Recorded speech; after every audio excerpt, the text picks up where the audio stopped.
Good morning. Good morning. Happy Thursday. So glad to see you. I wanted to put out a video in response to a question that was asked by a gentleman who has a son. And the question was, how do I assist my son's mom through her mental health process? I thought that was a really good question to ask because one, some men just are so busy themselves and dealing with a lot of things. And sometimes we can be so into ourselves that we don't consider another. And, other women can see what other women are going through, but men can see it as well.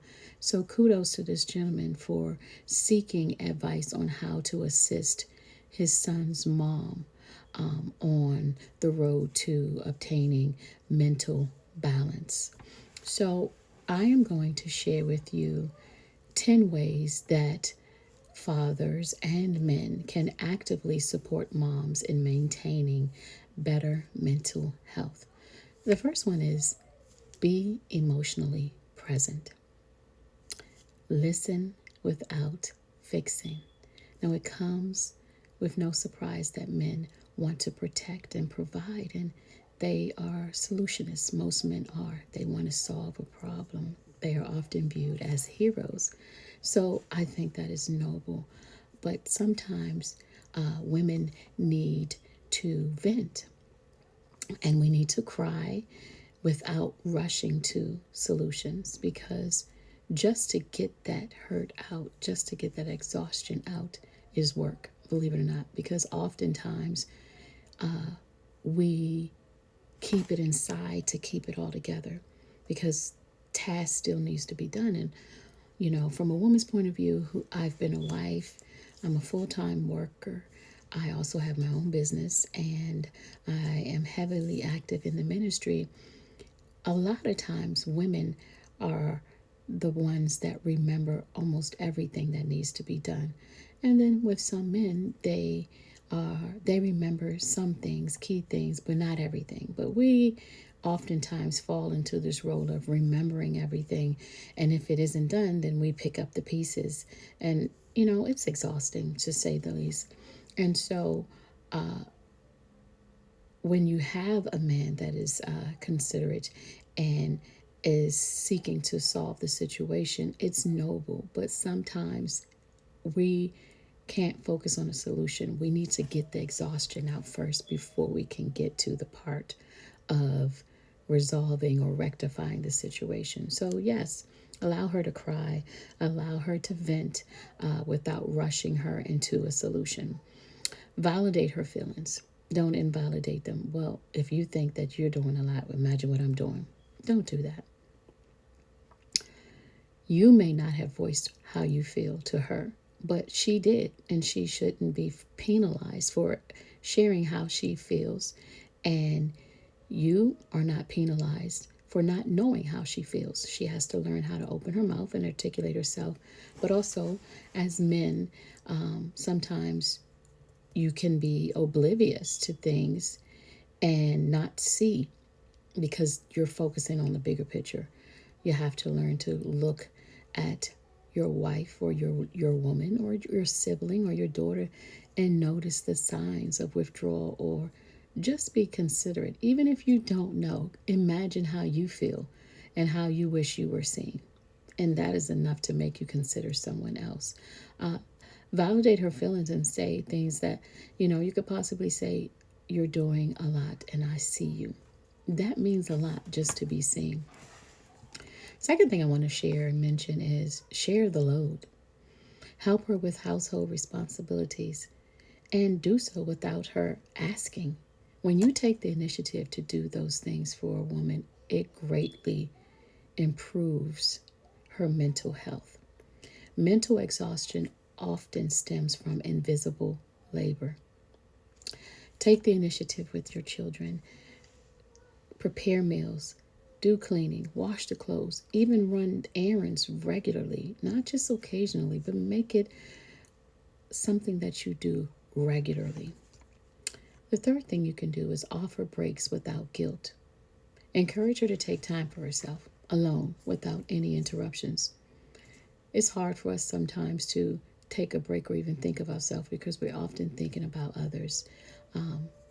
But encourage her to take a nap, to go for a walk, take a nice bubble bath, have prayer time, listen to some music, mellow out, drink some tea. Just encourage her to recharge away from everyone else. The fourth thing you can do is pray for her and with her. Speak peace over her. Let her hear you ask God to cover her in strength, wisdom, and rest. Don't just say, I'm going to pray for you. Stop what you're doing and pray for her right then and there. And you do not have to be her partner to do that. You co-parent. So the well-being of the other co-parent should matter. And if you see them going through anything, you should pray for them. Wish them well. Speak life over them. If you are a couple, joint prayer brings unity and healing. I would encourage you to daily pray together. You should have your own prayer life, but if you're a couple, you should have a joint prayer life because you have to get in the habit of coming together. I cannot tell you how many times I've seen married couples, even those that are in the body of Christ, that simply have no prayer life together every day. How that is, I don't know, but it happens. And we're not judging, but it's necessary. We need that. The fifth thing that you can do is speak life over her. Affirm her out loud. Tell her she's appreciated, she's beautiful, she's capable, and loved. Words heal. You know that saying, sticks and stones may break my bones, but word will never hurt me. That is not true. Sometimes the words hurt more than the physical scars that sometimes occur. A simple thank you for all that you do goes a long way. Appreciation goes a long way. The sixth thing you can do is encourage professional help if needed. Support counseling or therapy without judgment is necessary. Mental health is strength, not a weakness. And if your finances allow, offer to invest in her therapy, her books, or wellness retreats. The seventh thing you can do is guard her peace. Set boundaries with family and friends who are known to stress her out. We all have them in a family. And sometimes as a woman, I know that we can overextend at times. And it's not always about people pleasing. We just have a desire to fill a need. And if you're an empath like me and generous like me, you can do it, quite frankly, without thinking. It comes natural to do it. But it should also come natural to preserve your energy, to preserve your peace, as well as give yourself grace and take a break as well to replenish yourself. So be her covering. Protect her from burnout by helping her say no without guilt. You know, sometimes we come to you and we say, babe, well, such and such asked me to do this, and or she asked me to do that. And sometimes you just have to tell her, babe, no. You're already tired. I see you doing this here and this. No. Tell her. And sometimes you may have to tell a family member, listen, I know you requested such and such to do this, but she's been going through a lot and doing a lot and she needs a break. And if they don't understand, that's their problem, not yours. The eighth thing you can do is be patient during emotional shifts. Women go through hormonal changes, whether it's from postpartum, their cycles, stress, or being perimenopause. All this is real and it affects us emotionally. So give her grace when her mood shifts. Offer her comfort, not criticism. If she's snappy, what's wrong, baby?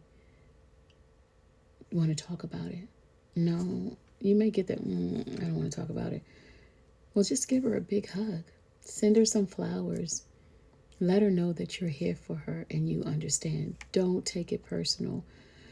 Don't make it about you. The worst thing you can do is take a situation that is concerning her and then make it about yourself. Ugh, that, I'm telling you now, I can speak for all women. That will just upset us more. The ninth thing you can do is create joyful moments together. Plan a surprise date, family fun, or quiet time with her. Include laughter and love, you know, because love eases mental strain. Sometimes, for those that are married, I'm stressing that for those that are married, touch your spouse. If you haven't touched your spouse in a while, that's a problem. Two, sometimes she just may need a touch, and it doesn't necessarily mean that you have to dive into it. It can be a kiss on the forehead. It could be massaging her feet. It could be kissing her hand. It could be anything. If you know your spouse, if you know your partner, then you should know those type of things that please her. Just create joyful moments. Write her a poem, or